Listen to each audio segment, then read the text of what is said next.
मजेदार incident show करता हूँ, शेयर करता हूँ। मैंने कभी किया नहीं है, आप जो स्टोरी बोलते रहते हो। तो जब मैं ऑफलाइन में पढ़ा रहा था तब दिवाली ब्रेक मिलता है, समझ में? दिवाली ब्रेक मतलब 5-6 दिन की वहां पर जो है वो छुट्टी होती है। ध्यान सुनना मेरी बात। तो वहां पर एक क्लास में ऑर्डिनरी परफॉर्मेंस वाला बच्चा, ऑर्डिनरी परफॉर्मेंस मतलब जो कभी कभी पढ़ रहा है, कभी कभी नहीं पढ़ रहा है, डाउट कभी पूछ ले रहा है, कभी नहीं पूछ ले रहा है, जिसके इंटेंशन है पढ़ने की बट पढ़ नहीं पा रहा है, उस टाइप का। एक होते बिल्कुल पढ़ना भी नहीं चाहते और पढ़ भी नहीं रहे हैं, एक होता है पढ़ना चाह रहे हैं, पढ़ते भी हैं, नंबर भी आते हैं। इन दोनों के बीच में झूलता हुआ इंसान, जो कि जनरली हम सब लोग होते हैं। तो वो एक बच्चा था, दिवाली तक सेशन हो चुका था, मतलब अच्छे खासे 3-4 महीने बीत चुके थे। तो वो मेरे पास फिर दिवाली वही होमवर्क बांटा, उसमें क्या कुछ अच्छे सवाल मैंने किसी बुक से टिक करवाए, ठीक है ना। तो मैंने वो जब बुक से टिक करवाए क्वेश्चन, तो क्लास से जब मैं बाहर निकलने लगा, सब लोग हैप्पी दीपावली विश करके निकल रहे थे, ठीक है। तो वो मेरे पास आया कि सर मैं ये सारे क्वेश्चन सॉल्व कर लाऊंगा। अब मेरे दिमाग में तो ये, मैंने कहा ये अच्छे सवाल है, पहले तू नोट्स के सवाल तो कर ले, ठीक है, और फिर तू मॉड्यूल तो कर ले, फिर इन पे जाना। मेरे दिमाग में ये चीज चल रही थी, तो उसको मैंने कहा रहने दे बेटा, कोई बात नहीं, तू नोट्स कंप्लीट कर ले और अपने मॉड्यूल पे ध्यान दे। ये बात मैंने बहुत ही लाइट वे में बोली, और मेरा जो उसका फीडबैक था, मैं उसी के बेसिस पे वो बात बोल रहा था। अब हुआ क्या, दिवाली ब्रेक खत्म हुई, 5-6 दिन की दिवाली ब्रेक खत्म हुई। अब वो वापस आए और अगले दिन मुझे डिस्कशन करना था।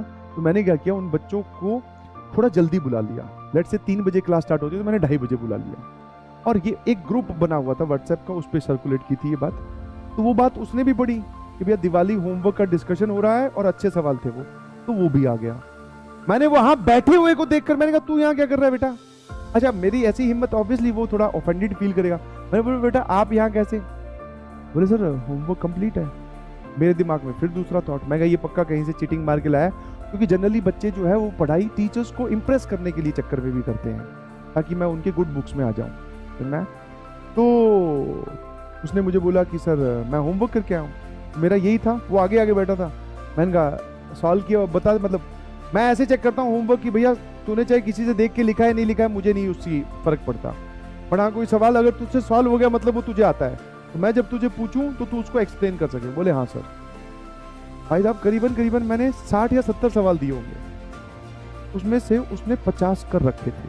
और कर रखे थे से मेरा मतलब है कि उसको सॉल्यूशन भी पता था, और सॉल्यूशन पता था मतलब ये नहीं कि x² यहाँ पे y² यहाँ प्लस यहाँ माइनस, ऐसा नहीं, लॉजिक के साथ कि अगर वो कॉर्ड ऑफ कॉन्टेक्ट की इक्वेशन लिख रहा है तो उसको पता है कि t1 बराबर 0 लगेगा, इसके मिड पॉइंट का लोकस ऐसे निकालते हैं। I was surprised, believe me, fully surprised. मैंने कहा यार ये तूने कैसे किया? बोले सर आपने ही बोला था ना नहीं कर पाऊंगा। बहुत तब मुझे समझ में आया कि हाँ भाई तो इसको मेरे वर्ड्स ने मोटिवेट नहीं किया, इसको मोटिवेट किया मेरी इग्नोरेंस ने। इसने बात अपनी ईगो पे ले ली। सर ने ऐसा बोल कैसे दिया कि तू नहीं कर सकता? तब मैं आपको बोल रहा हूं, जरूरी नहीं कि हर वक्त आपको अच्छे शब्द, अच्छी परिस्थितियां, मोटिवेशनल वीडियोस ही मोटिवेट करें। कई बार जो बात ईगो पे लगती है वो इतनी मोटिवेट कर जाती है सर कि हम फिर अपने आप को बदल ही डालते हैं।